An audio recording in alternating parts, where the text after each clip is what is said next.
After years of working on a construction project and funneling millions of dollars into building it, finding a mistake can be a big problem. In fact, on occasion, this mistake could cause potential danger and cost billions to fix. Today, we're going to look at some of the most expensive mistakes in construction and engineering. We have a building that essentially formed a heat ray, a probe sent to Mars that failed due to a math problem, an oil spill that caused massive environmental issues that are still present to this day, and many more. So, let's get started.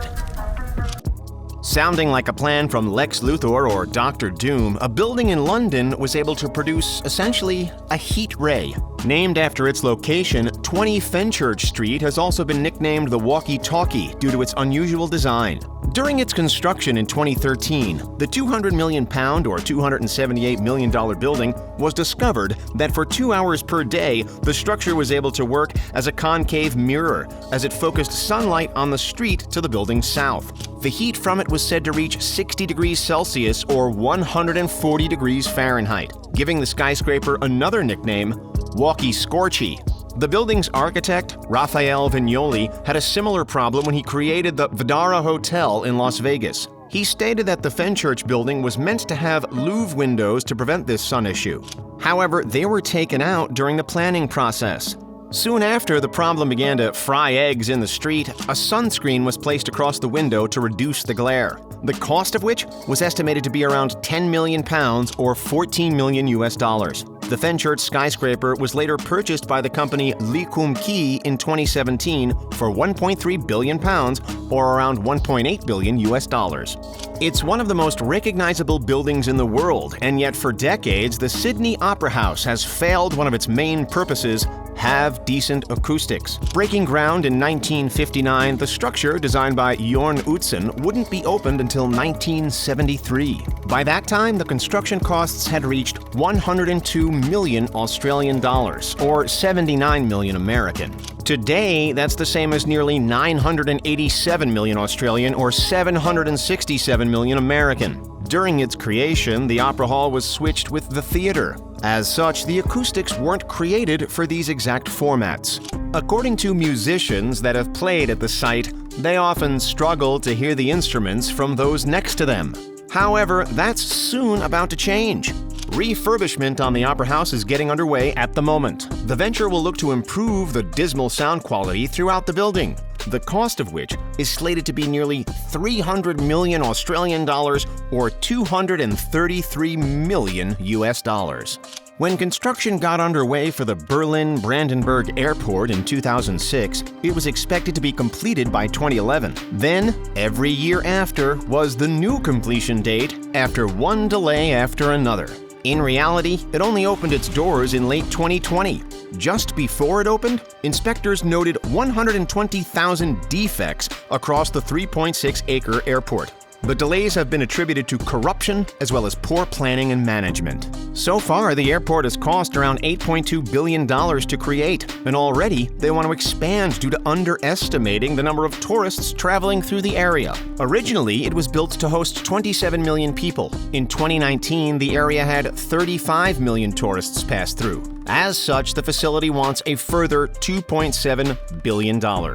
During 2018, the empty building was reportedly costing around $12 million per month for maintenance. Yet, on top of all of this, they're facing bankruptcy due to delays and the global events causing the airline industry to drop dramatically. According to reports, a further $1.2 billion over the next few years is needed to keep it afloat. While we have the news at the moment of NASA's success on Mars recently, visits to the Red Planet haven't always gone to plan. During 1998, NASA launched the Mars Climate Orbiter. This space probe was programmed to get to Mars to record its climate, environment, and any atmospheric changes. On top of this, it would act as a communication relay for the Mars Surveyor 98 mission. The orbiter was created by two teams. Jet Propulsion Laboratory handled navigation, while Lockheed Martin was in charge of designing and building the spacecraft. In the end, the orbiter cost $125 million to put together, around $203 million today. But having two separate teams led to problems. In September 1999, the orbiter entered Mars's atmosphere and burned up. Something which, of course, wasn't meant to happen. After an investigation, it was discovered the two teams were measuring in different units. JPL were using metric systems of meters and kilograms, while Lockheed were using imperial measurements of feet and pounds. As such, the calculations used in the programming were off. Back in 2011, plans were put forward to create the first 1 kilometer or 3,281 foot tall structure in Jeddah, Saudi Arabia. By 2013, the now-named Jeddah Tower's construction got underway with an estimated budget of around $1.4 billion.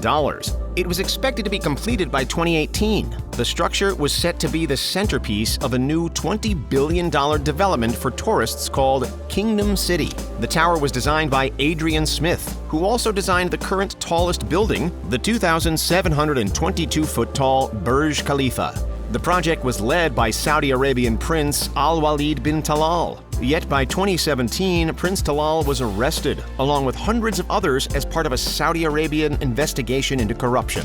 As such, the Jeddah Tower's construction was put on hold. Currently, only a third of the tower has been completed.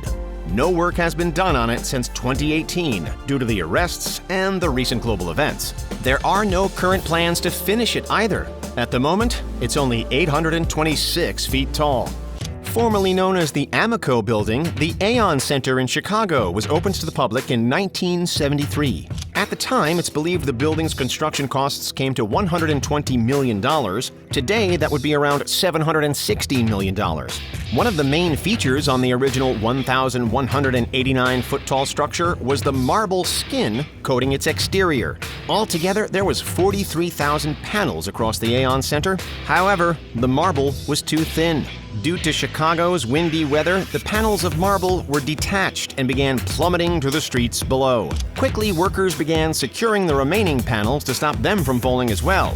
Years later, inspectors found the panels had deteriorated further as large cracks formed on them. During 1989, plans were put in place. The marble panels would be replaced with more robust granite. According to reports, it was believed that this change was going to cost between $60 and $80 million, between $128 and $171 million today. 2010 saw one of the biggest environmental disasters of all time that's still being felt to this day, the Deepwater Horizon Oil Spill. At the time, the oil company, BP, was leasing and operating the Transocean-owned rig in the Gulf of Mexico. Whilst drilling, gas entered the Deepwater Horizon rig and caused a massive explosion that was seen from 40 miles away. This explosion caused a number of injuries and fatalities to the workers. Unfortunately, the safety equipment installed to prevent this sort of incident failed. More than 200 million gallons of oil was released into the ocean, severely damaging the local ecosystem. After an investigation, BP were found to have been grossly negligent. In order to save money, they skimped on safety tests and inspections on the rig's equipment. In 2015, the company was fined $18.7 billion for their actions. By 2018, the cleanup, fines, charges, and legal fees have amounted to $65 billion for BP altogether. Final fact finish. While not a mistake in construction, one of the priciest errors happened with the Sagrada Familia in Barcelona, Spain. Construction began in 1882, yet by the Spanish Civil War, starting in 1936, the plans by Antoni Gaudi, who'd since passed, were destroyed by a fire. Today, the building still isn't fully completed and has annual costs of around $30 million. Thanks for watching. We'll see you next time.